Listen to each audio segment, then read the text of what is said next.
Alright, so what we want to do is click on this slider here and go to animate. And then you want to set your keys to auto keys. So what this is these are your animation keys.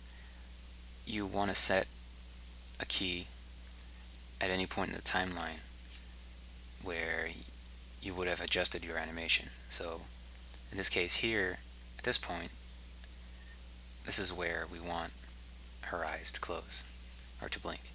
So what we do is we have this set on auto key so that it sets the keys for us. Now it's unfortunate that the keys do not appear down here in the timeline, as you kind of get used to seeing in other animations, or I'm sorry, in other animation programs, but they don't appear here, so kind of work with it. So let's go ahead and set our key by clicking in this box here. Oops, sorry. Yeah, that's what you got to do. You want to click and make sure that the red line appears. That means you're recording the keyframe that you're going to leave it on. So what we want to do is drag it to the most extreme part, or the very end of it, and let go, and it created a key there. So now so now we don't notice the difference. Well, it's because we didn't set a key in the beginning of our animation. So always get in the habit of setting a key first in the beginning. So in this case, we want her to not blink, and there we go. Oops, didn't do it. Okay, I'm still trying to get the habit of doing this. Bear with me.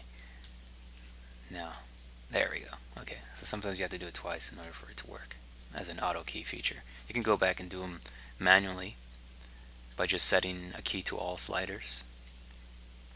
In this case, that's actually easier, but I'm kind of lazy. I prefer the auto key.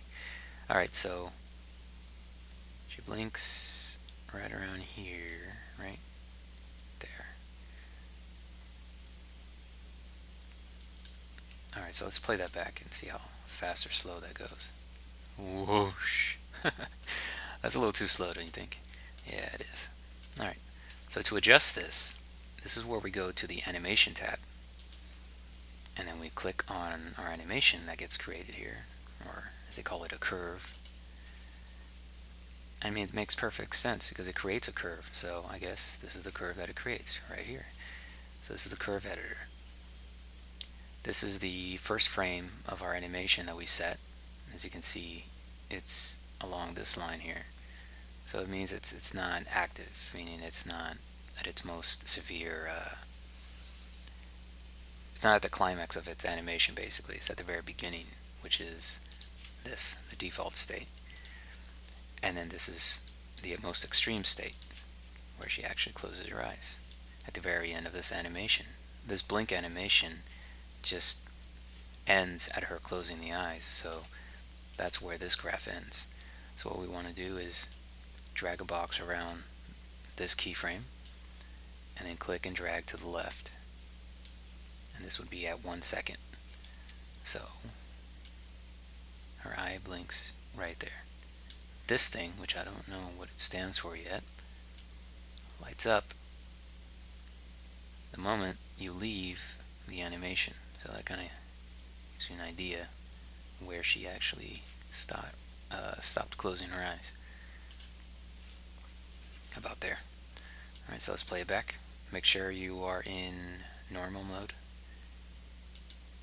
Whoosh. That's still really slow. So let's kind of look at this really quick. About right here, I'm guessing she's already closed her eyes. So let's go back to animation tab there, and let's drag this back where the dotted line is. That's where our timeline slider is, and it kind of snaps into place so long as you got these two icons selected here, or these two options: snap red key movement, to value grid lines, etc., etc. So now when we play back our when we play back our animation, blink, blink, it just doesn't feel like a real blink. We still need to move it over a little more. So let's go ahead and do that. Right about there. Now let's try it again. Well, it still feels a little too slow, but you know what? That's fine. Let's go ahead and just open her eyes back up to finish the blink here. Right there. I we do this by going back to our workspace and then set a key to Arise opening right there. So now we play back. There we go. We've just created our blinking animation. You notice that it keeps going on, and that's because we set our time range to go up to 6 seconds. The reason for that being is that depending on the scene, like in my case, it's a long shot on our character and we're with her for a while. So this animation has to last for as long as you want her to continue the action of blinking. So in my case, a good 6 seconds before the next action occurs. So we don't need to create additional sliders or any of that. What we do is simply go to Animation, drag a box around all of your keyframes, Control C for copy, and then let's go back to our preview. Alright, now this is the tricky part. You kind of need to guess when she's going to blink again. So once again, this is what I would do. Just stare at this area here, this whole timeline, and pretend you're in the scene, and just picture yourself staring out on the horizon and kind of estimate when your next blink is going to be. So here we go. Blink, I'm staring, blink. Out here, I caught it at 250, around there. So we can go back to the Animation tab, select all your keyframes, Control C just in case it didn't do it. Now Control V, and there you go, pasted it. You can always put it exactly where you want it, right there. So let's go to the preview, and now let's look at it again. 1, 2. I'm still not happy with something here. It almost seems as though our eyelids open up a little slower than they should. Blink. What do you think?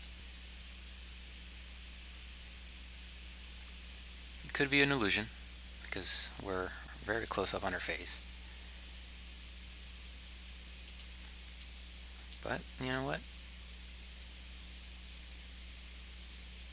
It's not bad. Let's take a look at it again. Let's put this on repeat or loop.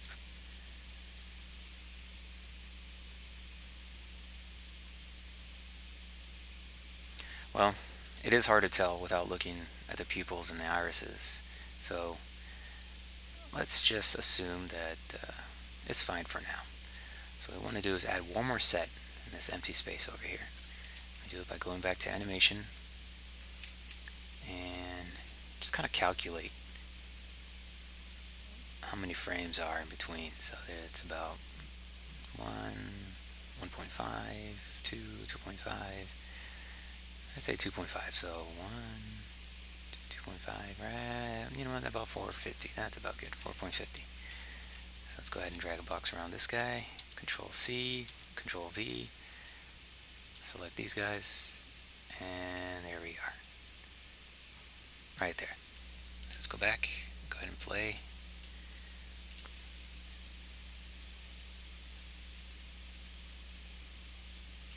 Yeah, it seems a little too in place. Doesn't seem natural. So I'm gonna drag him. I'm gonna drag him over there. Space him out a little more. Maybe she got caught dust in her eye around this area, so she had to blink a little faster than normal. Alright, let's take a look now.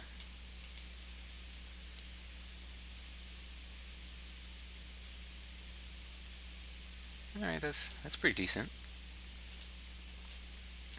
Alright, so let's just say we're done with our animation. We're happy with the results. And let's go ahead and post to local. So what this is going to do is that it's going to post to, I'm assuming it's referring to local session.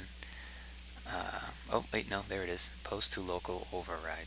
Alright, so it's going to go to where all of our files are located, I'm assuming, for our cutscene. So let's go ahead and do that and say yes. And now, minimize this. It's going to be in our cutscene, but before it actually shows up, we have to hit F5 F5 is refresh for your cutscene editor. So it's going to refresh the animation into our animate face track right here.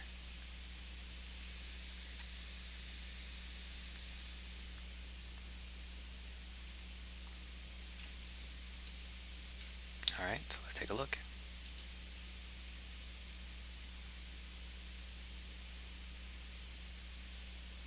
There it is. Not bad. Not bad at all. I actually like it. It's pretty nice. 1, 2, and 3. Not bad, huh? Well, let's compare it to my first try. See which one's better. There's one. Woo! This one's tough. My first try, I made it blink faster. Here, slightly slower, but that's a tough one. What do you say? First one or the second? I don't know what's more natural. You have to look at yourself in the mirror and compare. But there you go. That is how you animate facial expressions in FaceFX Studio. You can also simultaneously throw in other nodes to make it a little more interesting, like rotate the eyeballs around a bit, adjust her mouth, raise her eyebrows or lower them. There is one problem I found out to the animations that rotate her eyes left and right. Her eyebrows automatically move up and down accordingly, and that's not exactly what I want. But you work with what you got. And I think the best part about this editor is that the magic occurs in your cuts. So long as you cut into an action, you should be pretty well on your way.